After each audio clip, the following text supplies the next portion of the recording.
You're adorable. No. I am sexy. I am R-rated sexy.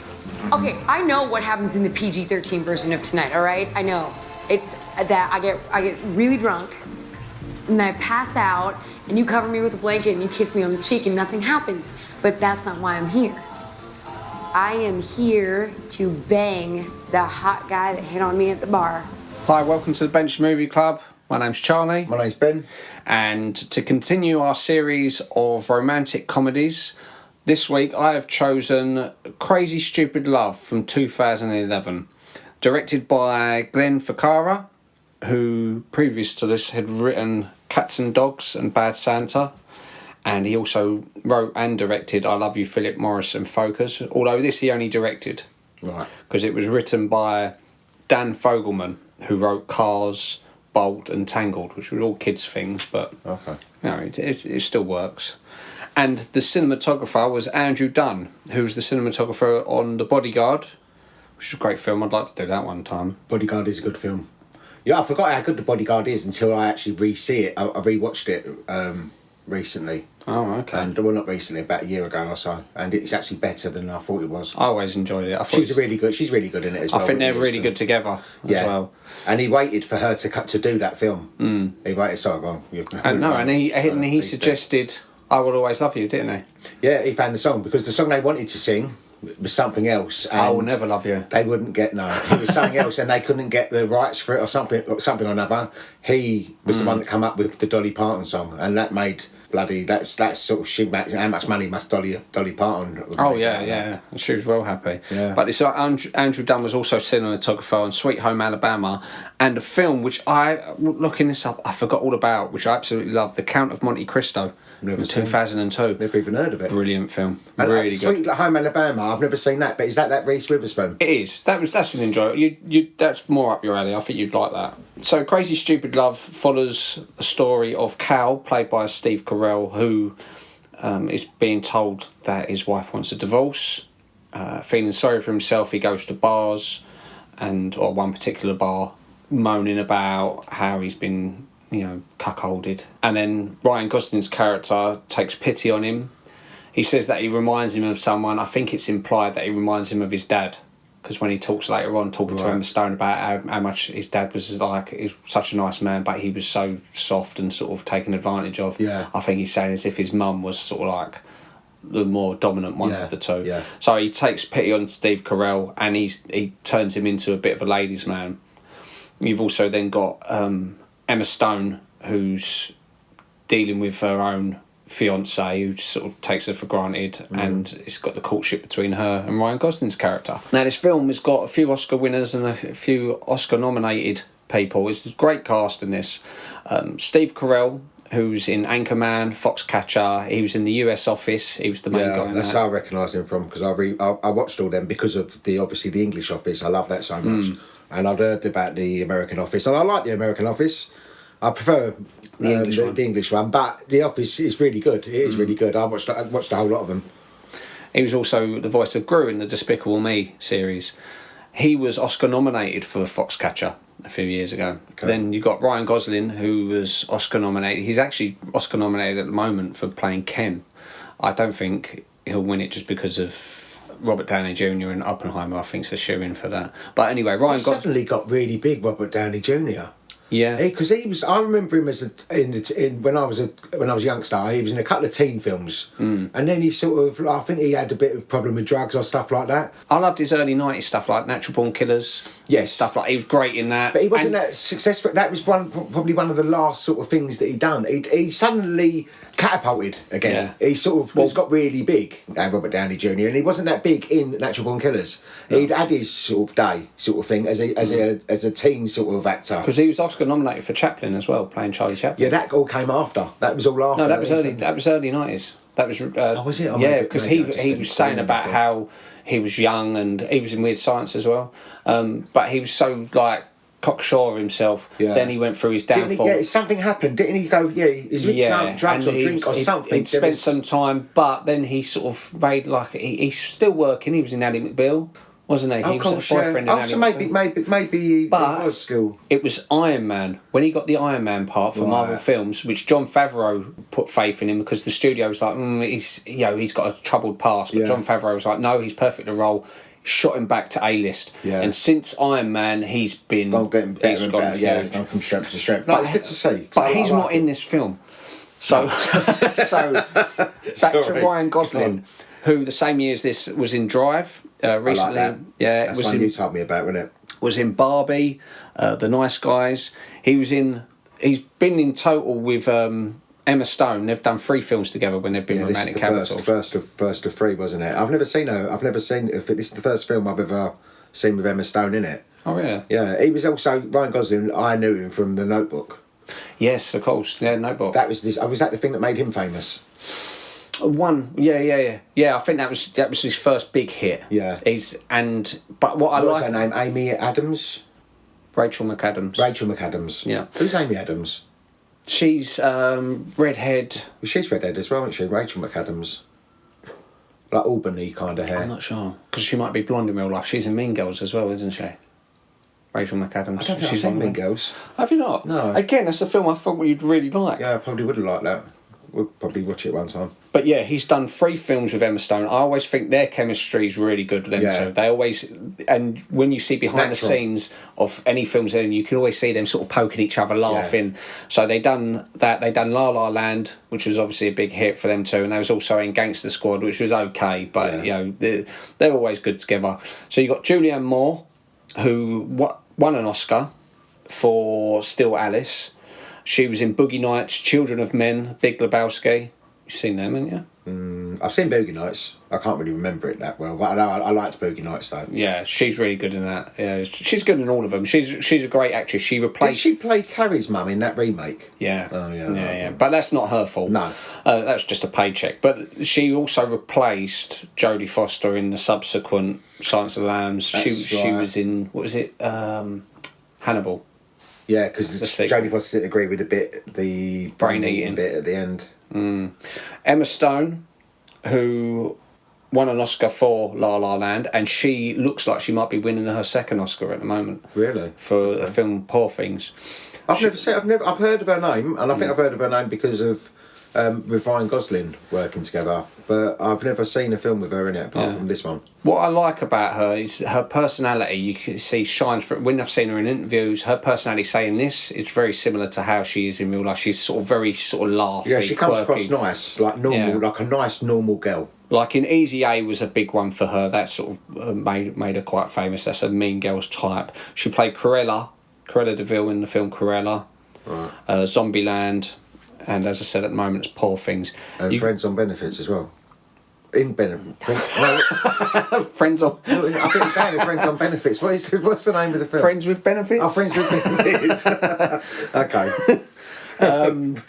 Yeah, that sounds probably more likely. Leo Tipton, who at the time went as Analeigh Tipton. She's most famous for being the last eliminated on Cycle 11 of America's Next Top Model. She plays Jessica, the babysitter. She's also in Warm Bodies, Lucy, the Green Hornet. Jonah Bobo, who is the boy Robbie, he's in Saphira, Choke, 30 Rock. Now, the little girl, Molly, who you hardly see, his little sister, she's actually played by an actress called Joey King, who of late has been quite... she's made a really big adult career. You know, she's most recently I see her in Bullet Train, which she's really good in Bullet Train.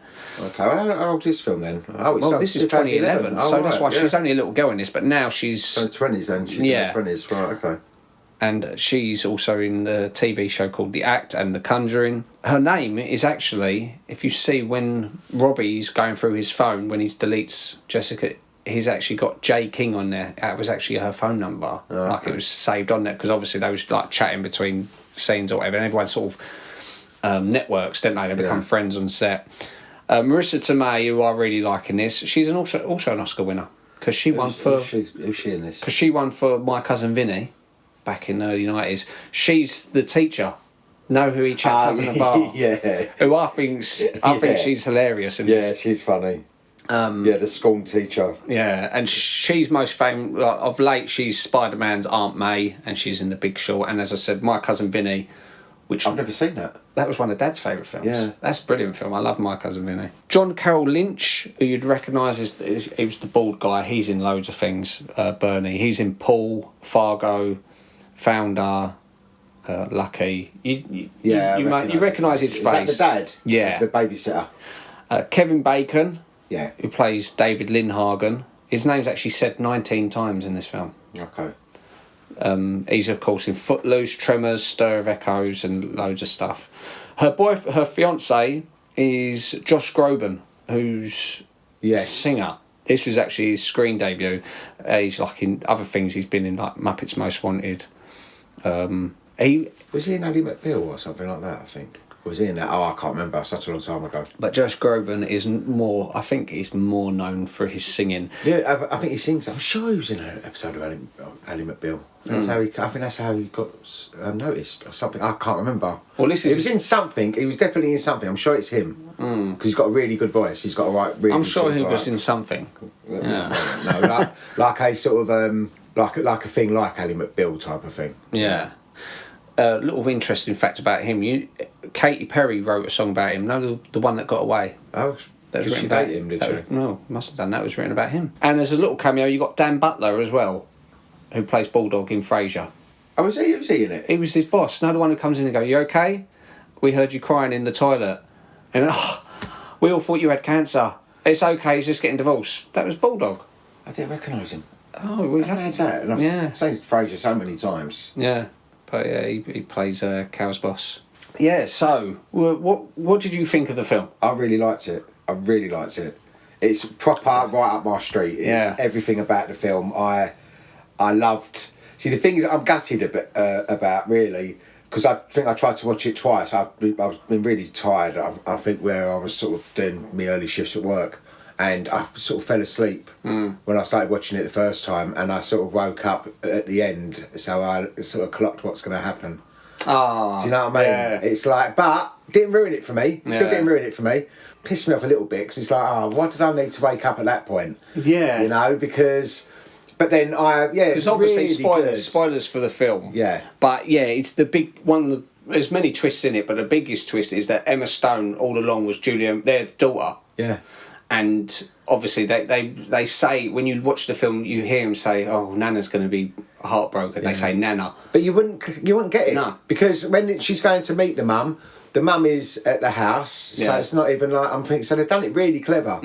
It's like, you don't really think, and you don't really acknowledge the fact that they've got more than 2 kids. No. And she looks like she could be Julianne Moore's daughter as well, because they're both like redheads. And they had them when they was 17 or something like that. Yeah. And sort of, I absolutely loved it. I really, really loved it. I think the whole cast was fantastic.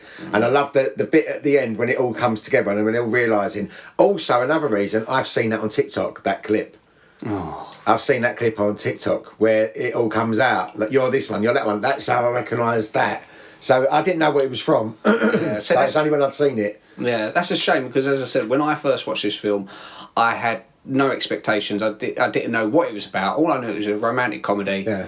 And I knew the cast who was in it, like the main players. I thought, I know who they are. Like at the very beginning, I thought the babysitter was their daughter as well. I thought it might have been the older daughter. It weren't until like she catches the boy. Yeah. And he's saying, "I'm thinking about you." I thought, well, oh, okay, it's the babysitter. That's okay. Yeah. And I like how it's got all these little threads. Like it's got her. She is besotted with the dad, and he's oblivious to it. And she takes a photo of herself naked because that girl in school says, "This is how you get noticed." Yeah. And then the dad finds the photo. Yeah. That's a bit weird. The mum's showing the dad the pictures. You tell him, and he's sitting there looking like that. Like, you wouldn't show the pictures. I know. You know, you'd say, as the mother, you'd go, like, you'd say, look, she's taken pictures of herself, like, or cover up the body bit. Say, look, like, he sits there, he's looking at the whole, and he's looking at them all. It is a bit like, you wouldn't want to see your daughter standing there naked. No. It's like, no, it's a bit... I know, and you go, what are you... Show me that for? Why are you showing me that's in my head now? Yeah. Yeah. It's funny because I remember it was a few years ago. I watched the clip on YouTube, and there was a few people commenting, "Why would you show?" Yeah. And people were saying it's to give him an angry hard on, so she'd take the mum up. Anyway. Yeah. But I think that was just more for theatrical reasons. It was more a dramatic way so the daughter can look But it's up like and sort of realise. like that, looking. So it's not even like going, oh, what are you showing me that for? Like you'd go, look, what's this? So like you've already got the bloody image in your head. But I have to sit there studying them all. Yeah. And there's that one, and there's that one of her bending over, and there's this one of her doing that, and whatever. Steve Carell's character, Cal, I felt he was a likeable person. You felt sorry for him. And as I mentioned before, there was both him and Ryan Gosling I relate to in different stages of my life. Because the Cal one, especially like, and he's sitting there with his trainers and just going to the restaurant with his wife and stuff. I thought that was like me when I was married. Yeah. You know? And then after I got married, I thought, you know what, I'm free now. I can go out and just chat to anyone now. Yeah. So it really, and it came out the year I split from my wife. Oh, did it? Yeah. So That's a long time actually. Used to split up, isn't it? Really? yeah. And even Julianne Moore's character, I feel sorry for, I don't hate her. No, Because she was in a rut. You like, as I say, at the end of the day, there's still love there. It ain't like she's a nasty character. In fact, none of them are. Even the Kevin Bacon one ain't really a nasty character. You can see he likes her. Yeah. But she's, and to her credit as well, because now the coast is clear, she doesn't want to date him. No. She's sort of reluctant at first, and then she goes on a couple of dates to test the waters. Yeah. And the babysitter's obviously giving her a hard time, and she's not quite sure why. Yeah. She doesn't realise that the babysitter's besotted with him. Yeah, there's no nasty people in it, and that's what I like. It's nice that you haven't got to have anyone to hate and waste your energy on hating anyone. Yeah. It's a really good cast, and it has got a real good little twist, and I love that, and I love the way that it all comes together, like all roaring with each other. They've all got their bit, and they're all sort of, it's all coming out at the last moment. Everyone's stories are all combusting together. But you didn't know it was going to be the teacher, did you? The woman he chats up at the... Oh no, I didn't see that. Because if you notice the second time round, because you don't see her when she's in the class writing on the board, but her watch and her things, it is her, and you can hear her voice afterwards. But it's clever how they shot it, so you're not really paying attention to the teacher. You just listen to Robbie going. I like her though, because she's like a proper scold, isn't she? Yeah. When he's saying all this stuff, and she's like, and she's getting all like, cute? And he goes, I want to show you off to my wife. Yeah. He's like, Yeah. And then he says, I'm a little bit worried you've got AIDS. She stops for a second. Yeah. I'm not that worried, it's okay. No, it's funny.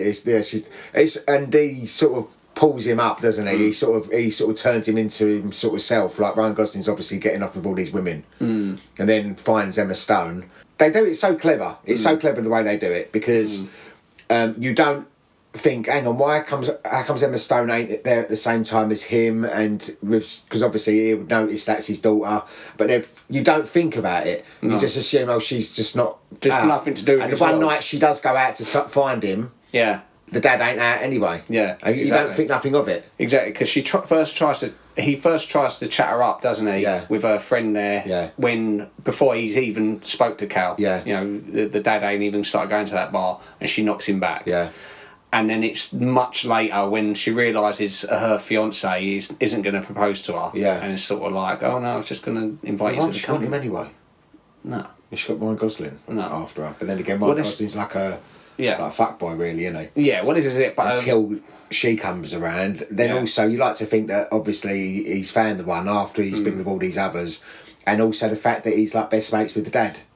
So it's like he's got his family that he's always wanted. Do you know what I mean? I think that's quite nice that he's, because I think he's missing something. I think you find a lot of the time with people, like they put all their energies in something or another because they're missing something in life. Like when people like overindulge in drink or drugs or sex or anything, they're trying to fill a hole. Yeah.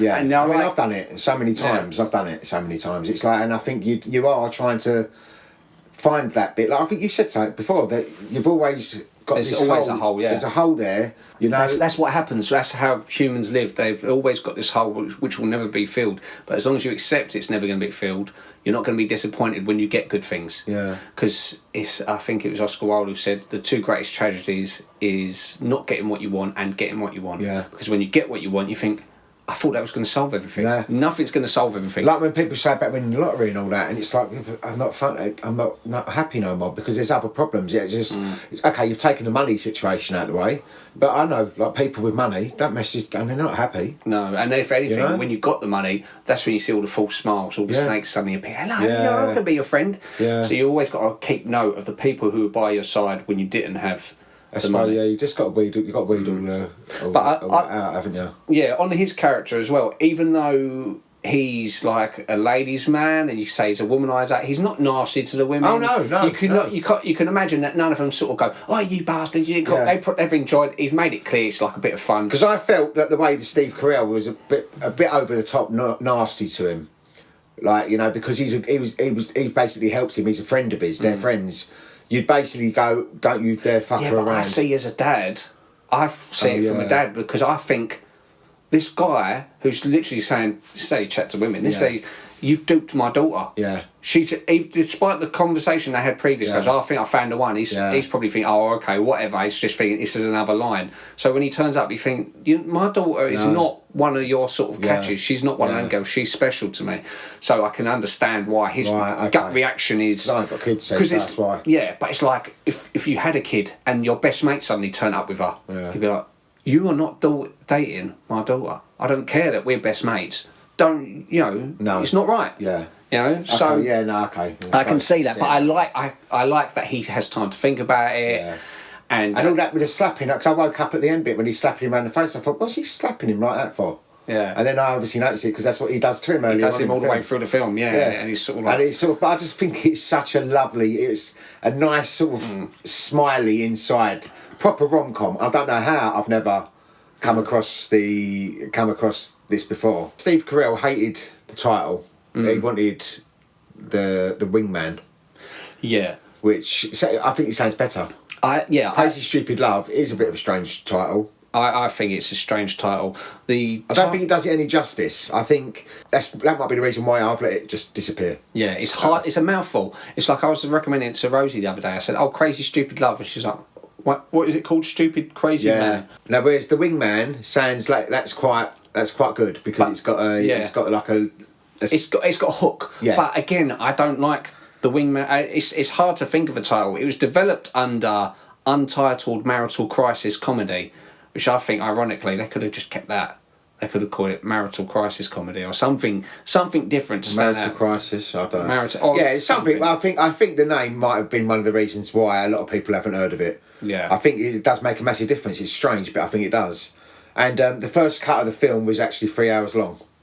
Yeah. See, again, like we was talking about with Notting Hill, as a completionist, I would like to watch the 3 hour version one time, but I'd probably always go back to this because I've watched some of the deleted scenes, and there's like a scene where Steve Carell and Ryan Gosling, they first interact at the urinal. So Steve Carell looks over and goes, "Hey, ladies man, you got any tips?" And Ryan Gosling's just sort of ignoring him. Steve Carell's babbling on, "Oh, my way." And he goes, "Yeah, I've got a tip. Don't talk to men when they're in the toilet." And walks off. And that was it. And there was like, like when you got her friend who fancies him as well. Yeah. When she goes off and he goes, "Oh, I'll drive." The friend starts going, "I can dress up as her. I can put on like a red wig if you want. I can do all this stuff." And she calls her and makes her come out. So they're nothing really. And there's a few more bits of him getting him tailored. Like My Fair Ladying him. Yeah. Like getting him all dressed up and everything. Yeah, he does a good job. He gets him all looking smart and all that. Yeah, and it's actually quite good if someone was in that situation and goes, it's a good film to sort of give them, look, the main things about, you got to present yourself, you got to present the best version of yourself, you got to dress well, have a bit of self-confidence, get a good haircut if you've got hair, and just reinvent yourself, because I mean people do let themselves go, especially if they're in relationships. They seem to sort of go through the motions, and it easily happens. So I mean, it's best just to sort of sometimes find yourselves. Like they basically they sort of fall in love again, don't they? Really? Yeah. The husband and the wife at the end is they sort of like. Yeah, he obviously starts taking care of himself. She sees him in a different way. It only gets fucked up when he sort of thinks that he's like a bit of a ladies' man and he's sort of sleeping around with all these women. Yeah, and it's and like, the teacher. Yeah, the teacher. arsehole. Yeah. Like a man who doesn't. Yeah. She starts to be older to say She's something. like, what are you doing? And then she's sticking her finger up Yeah. at him at the end, kids yeah. thing. So there was actually another deleted scene where Julianne Moore and Leo Tipton, the babysitter, are watching the kids, and the babysitter, I know you're worried about your kids, but they're fine. And then Julianne Moore saying, Cal always likes long legs, and she goes, it's good to remember, or it's good to know, or something. And Julianne, what? And she goes, nothing, and walks off. Yeah. But I think that would have been too much, because she would have caught on by then that the babysitter fancies. Because she does it in such a sort of clever way that no one knows apart from people watching the film. Yeah, and also the very last scene was actually originally what they shot was Julianne Moore and Steve Carell going out on a first date again, coming back, and he goes, I know what we should do, and it's got them two trying to do the Dirty Dancing lift, but from outside, and it's panning back, which is nice. I like the way it ends. But I think how it is, I wouldn't change it. It's just basically, you know that they're going to end up together. Yeah, they're laughing again, and you can sort of see that they're back together. They still love each other, and they're going to be like one big happy family. And like with Ryan Gosling added to it as well. So Hannah and Jacob's pillow talk was all completely improvised. Oh really? Yeah. See, that shows their good chemistry as well. They sort of gave him a few drinks and said, just talk about anything. And chat, and they just edited it, cutting in and out halfway through conversations. Yeah, I wondered about that, because it does feel like natural conversations, and I was thinking, did someone actually write these little snippets and just cut out the middle? They've obviously got a good chemistry between them, so it shows. I think this is their first films together, Emma Stone and Ryan Gosling, so it shows that they got on straight away. Funny enough, where they're both nominated for the Oscars this year for separate things, I guarantee if you watch the Oscars, you'll see them interact, because they are really good friends in real life. I reckon they'll be in another film. Yeah, they're sort of like we say about like Tom Hanks, Meg Ryan, Adam Sandler and Drew Barrymore. Yeah.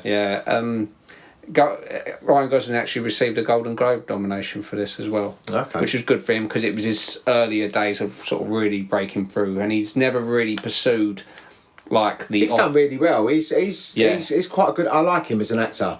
He goes for the offbeat ones, because he's been offered like superhero roles. He was offered like Batman and stuff like that, and he's always gone, no, I'm not into. I'd rather do these independent. He won't do sequels. He'll only do one-off films. I like that about him. I like that. He's doing it for the art. He's not doing it for the paycheck. Kevin Bacon and Ryan Gosling are distant cousins. You asked me before what it's like. You said, what's it like? What do you compare it to? And I couldn't think of anything. So I'll ask you. What do you think I can't think of what it's like. What it's like what other rom-coms like this.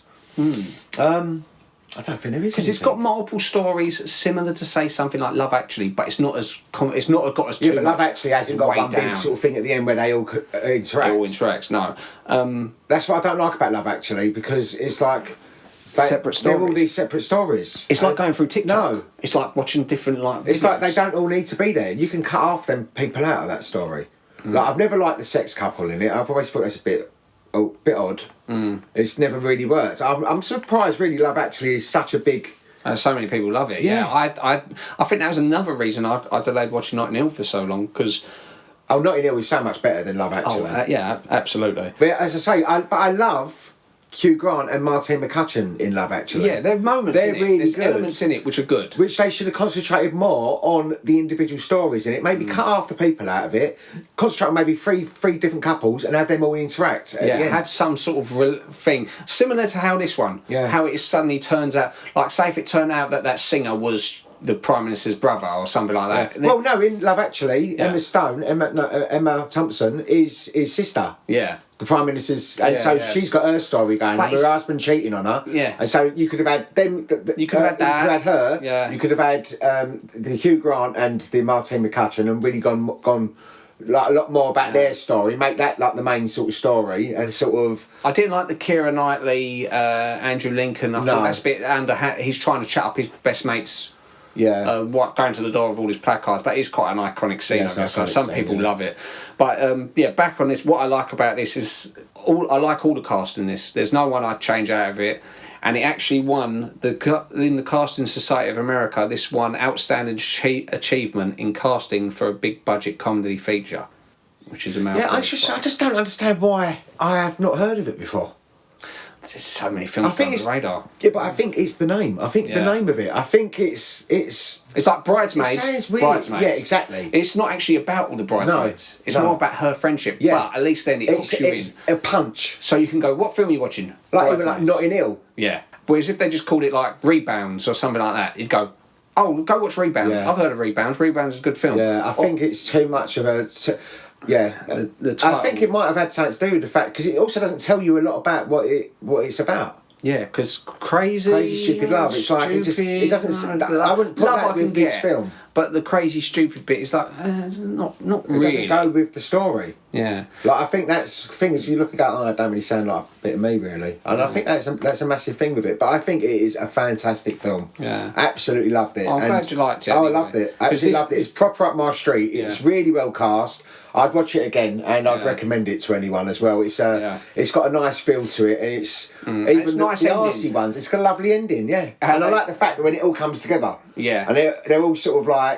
What are you doing? Wait, you're with and you're this one, and then Kevin Bacon walks in, and then just like the cherry on top. I'm David Lindhagen. So that's what's clever about it is because it's almost like the director's almost deliberately thought, right, keep saying his name, Lindhagen. So it's inbred in your brain. So the moment he turns up and goes, oh, I'm Lindhagen, David Lindhagen, and they'll go, Ryan Gosling and takes his ring off and punches him for his friend, and then gets him in a headlock. I think it's brilliant. It's really, really, really well done.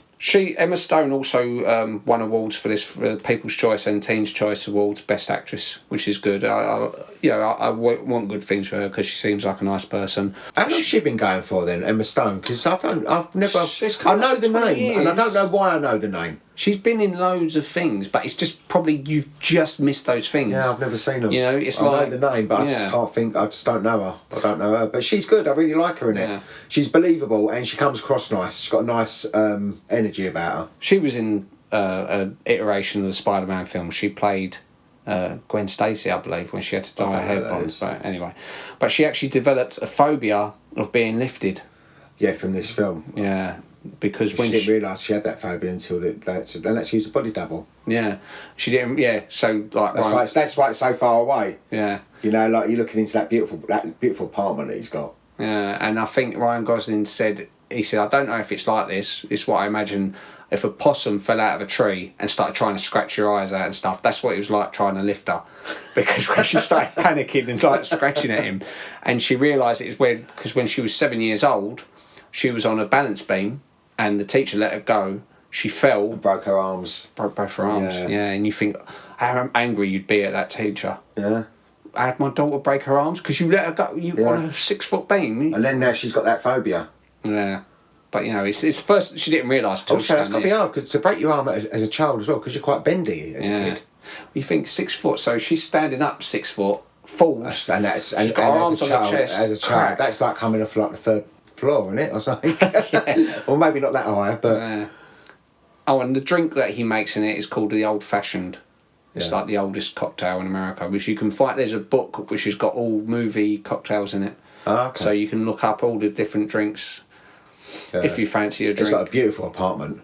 Yeah. Oh beautiful he has. Yeah, he has. Beautiful apartment. What's he supposed to do as a living? I don't know. I think he might have inherited his money. Right. I can't remember. Because is his parents dead? Yeah, his parents are dead, so I imagine, and he's got all that stuff. He's got like that vibrating chair. He's just got all this like. He's got expendable income. Yeah, exactly. He can wear nice suits and sort of go out and stuff. Yeah.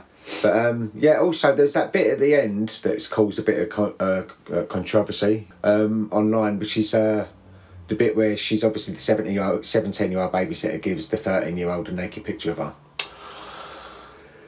So I know, when I see that, I knew that would happen. I knew I'd think people are going to be. I just don't look at it like that. I just think. Well, she clearly got a permanent marker and drew over the private parts anyway. For all you soft people, I mean, this is the thing. There's so many things you watch back now, and you think, oh, you can't joke about things like that. You can't say things like this. You know, like it used to be. Like I suppose if it was a 17-year-old boy and a 13-year-old girl, it'd be a completely different story, wouldn't it? But do you remember, like, you'd watch films, say like Full Monty or something like that? They'd joke about like, oh, he must fancy him, or so, like the misunderstanding of two straight men. Oh, they must be a gay couple, and everyone starts laughing because you think they feel uncomfortable with it. But you can't have that now, because if you have that in a film, they go, because people go, what's the problem? They should be proud of it. Well, that's what pissed me off with Fairy Tale New York. That song has been going around forever, and now they've cut that scene out.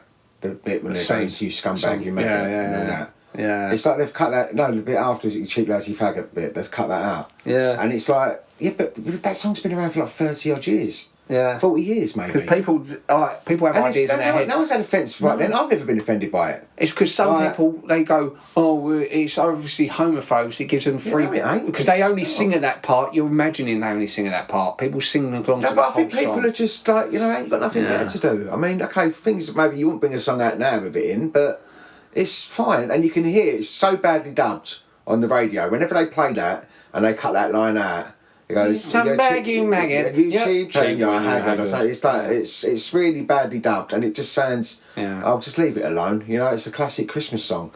So, what did this film get, and what's the budget? Right, this film got 7.4 on IMDb. Yeah. Rotten Tomatoes, critics gave it 79%, and the audience gave it 78%. So it's very similar to Notting Hill ratings, isn't it? Yeah, pretty good. Pretty good. It is good. The budget was $50 million. Yeah. And it made $145 million. Wow. So and that's in the box office, isn't it? Yeah. Because I've got here that it also made a further $25.5 million on sales on DVD and Blu-ray. So I think it's one of those things which some people had seen in the box office. And I would recommend this to someone. Yeah. Now I would, whereas I wouldn't have before because I've never heard of it. Yeah. But it's like one of them films. Like once you see it, you go, "Oh, that's a really lovely film." And if you want a rom-com or something, perfect. Yeah. Little rom-com to watch.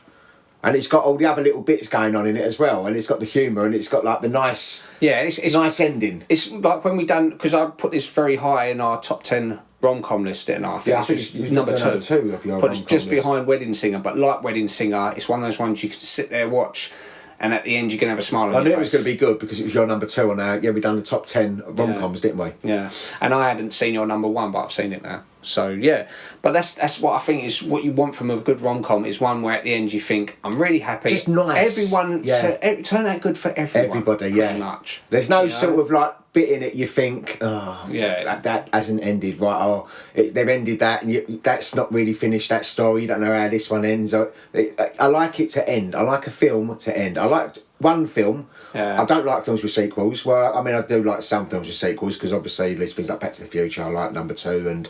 There's there's some films Toy are Story, good, but I like a film to end.